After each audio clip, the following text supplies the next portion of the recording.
So, this is part 2 of the build diary of this, which is the Schumacher Cougar SV. Now, if you haven't seen part 1, yeah, I do recommend you doing so that you can see where I started building my very first ever Schumacher kit.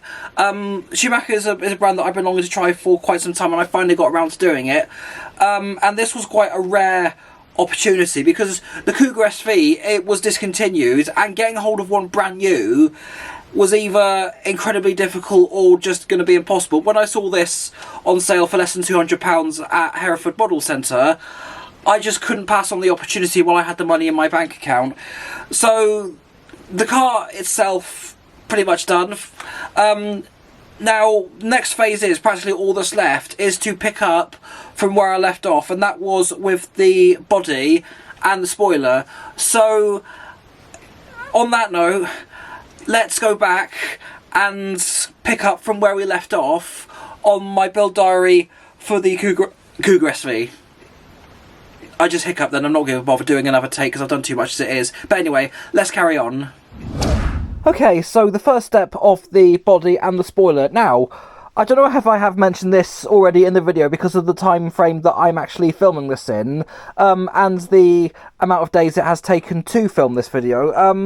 The kit didn't come with any window masks, so what I've done is I did take photos and hold a ruler next to each of the windows and ended up designing some myself. So I'd rather do that rather than get some masking tape and trace it manually by hand because I fear of inaccuracy. But this seems works out perfectly. I did cut some out just to test to get it as accurate as I could, but I think this will have to do.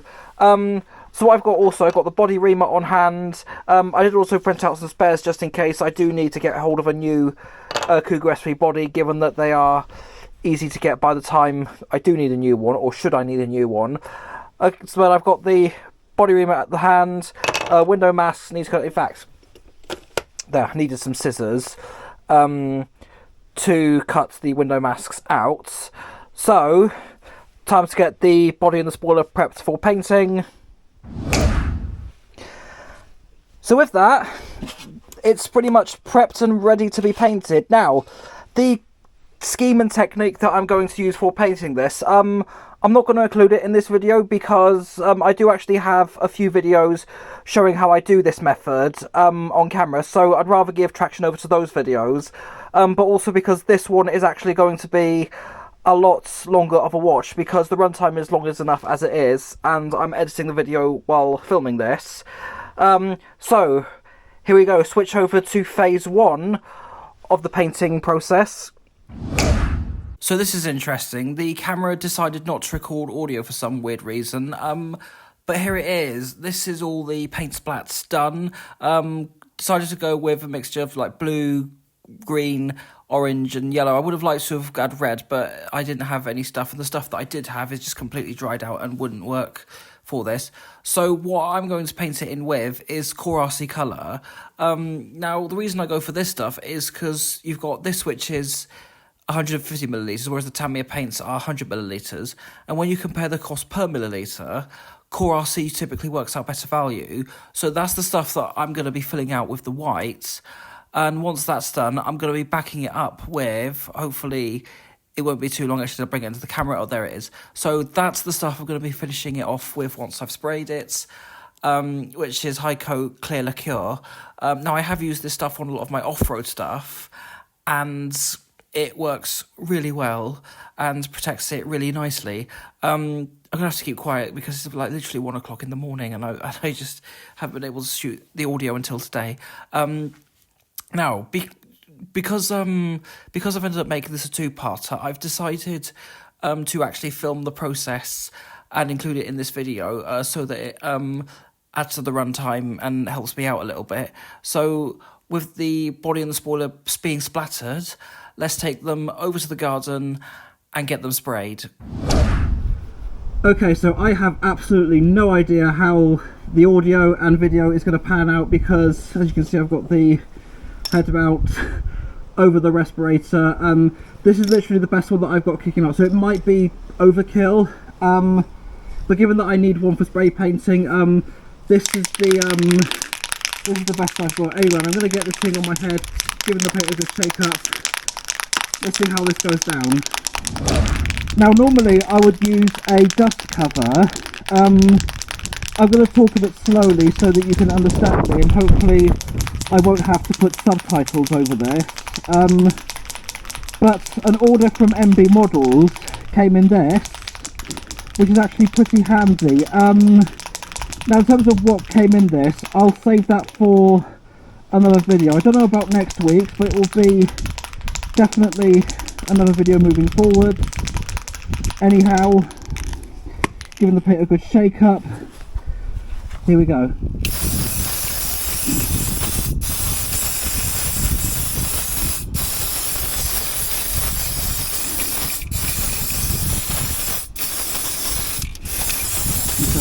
Coverage on there, maybe that works better.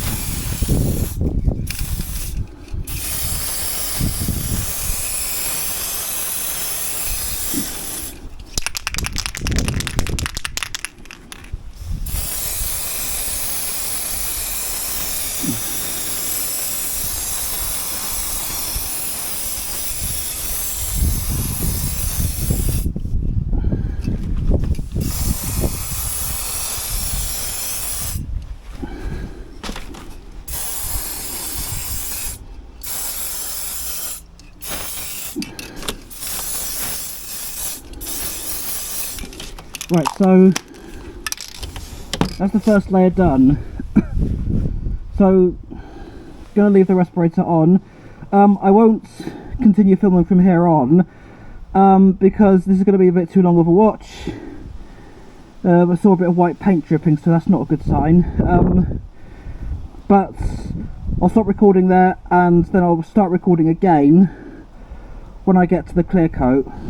Okay, so I completely forgot to record this segment, but I've applied a few layers of the Core RC paints, which has settled on nicely. But now I'm in the process of applying on the clear coat, and when I started I already got through the remaining stuff of the other can, so I've just had to open up a new one. So I've done the first layer. Once I've done that, I'm going to apply a few more on just to be safe, and I'll cut to the probably the airing cupboard, or whether I'm going to leave it drying, because my dad actually doesn't like me drying painted stuff in there because of the smell. But wherever I can leave this drying, I'll cut to that. Alright, so we're in the drying phase, or partially through the drying phase. Now, spoiler, the clear coat, actually that's I'll leave that to dry just for a little bit longer, but it's so quite soft. But that actually came out pretty well. Didn't really catch a lot on the back of the spoiler there, but did manage to get a lot of coverage on the sides, which is nice. But just a shame about that back piece. But hopefully shouldn't be too noticeable. Maybe I'll just put some stickers on there. So I'll leave that to dry for a little bit. Now, when it comes to the body, I did have a little bit of a sneak peek, but did give it a try some time after drying before to allow it to settle in before peeling a little bit off. But the window mask I was a bit concerned about, but by the looks of it, it does seem to have done the job. In fact, might have to be extra gentle and careful on this one. Actually, there's a bit of click. I'm gonna have to pause the camera for a little bit. Sorry about that. It was a two-hand job. So that looks to have worked. Done the job. There, I know you can see there is a little bit of bleeding on the outer perimeters of the window. That there is actually on that side. So hopefully it will definitely look a lot better when it comes off and a lot more cleaner. In fact, what I'm actually going to do, because it's quite dried perfectly by the side of the windows, there's still a few bits around here that are wet, but these two areas here, they've dried up quite nicely. So what we're going to do is take those masks off and take the protective film off as well. So bring back the finger clicking. Alright, so a little bit misty at the front, on the front window there. The sides are actually pretty fine despite the bleeding. But if we turn it upside down, that actually looks pretty good. If I just turn the spoiler upside down so we can get a taster. Yeah, I'm pretty happy with the outcome of this. So what I'm going to do is leave this to dry overnight, and hopefully it'll be dry enough to fit onto the car itself, and then I'll get some stickers on and hopefully it'll be done from there. Alright, so it's dried off quite nicely, and here we have a closer look at the end result. So, final phase of this, pretty much before putting it onto the buggy itself, is the stickers. Now, unfortunately, just like Tamiya, these aren't etched, so I'm going to have to cut them out with scissors, which is a bit annoying, but hey-ho, I guess that's the way it goes. So, with that being said, going to stop daddling on, switch it over to time-lapse mode, and see what stickers I can get on the body and the spoiler.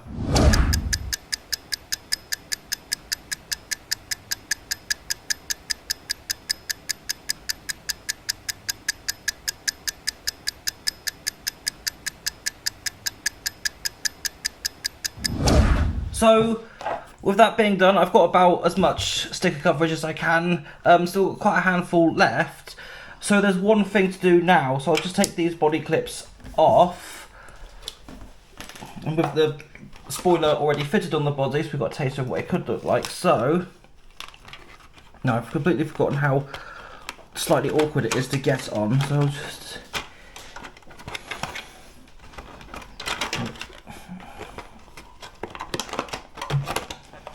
try it on the rear. I think that's just about...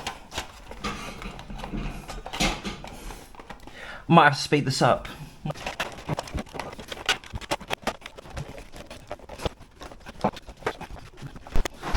Done it. So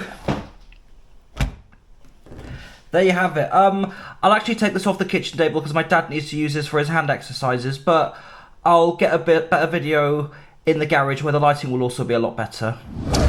At long last, it's done. So, I bought this thing very early May at Hereford Mayfair at the Hereford Model Centre, and here it is. It's finally done.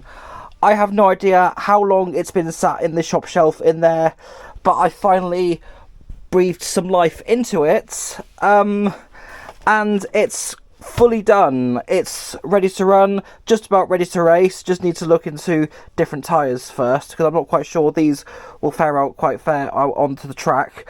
Well, also I do need to replace the XT60 with 5mm pins for the LiPo packs that I will be using with this thing.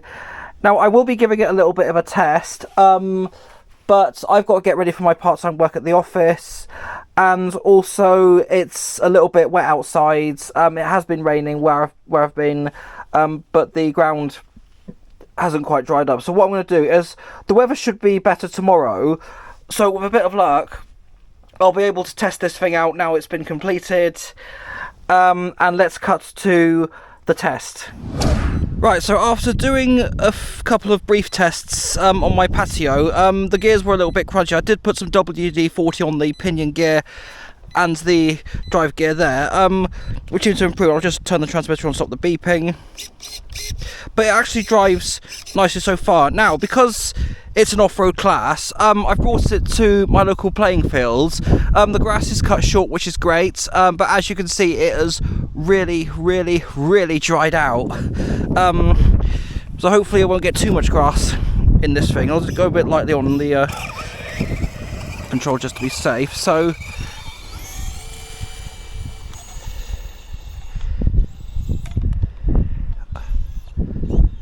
oh, you've got to be kidding already. Okay, well that has happened, which is actually quite... I can also see the drive shaft has popped out, so I'll have to pop that back in again. Might have to look back into that. I'll just turn it off just so I can fix it.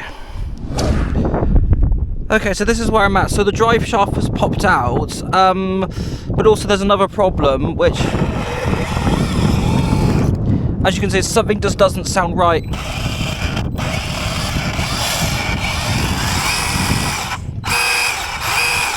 Well, so what I might have to do, I might have to adjust the slipper clutch on that, but I'll have to take it back home, bring it back, probably get some dinner first, and then see where things go from there. Well, that was a bit anticlimactic. So the drive shaft, I did manage to get this column dislodged, but the drive shaft I haven't been able to push back in, and I needed an additional tool to take this segment off, because I've been unable to do it by hand.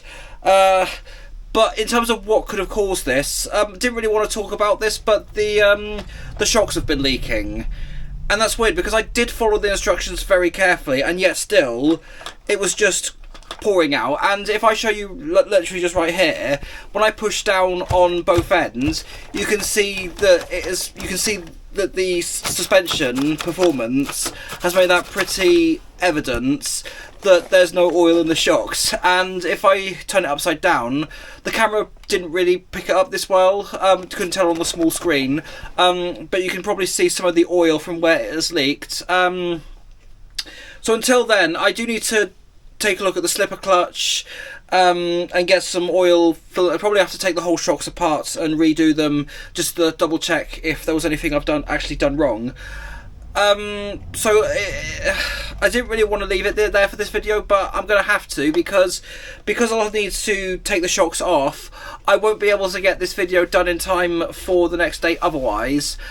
So that's going to be it. So maybe another video will be putting this to its pace, but I'm glad that I finally built this, because it was sitting on my shelf for a couple of months, and finally got around to it when I got hold of the servo, the motor and the ESC.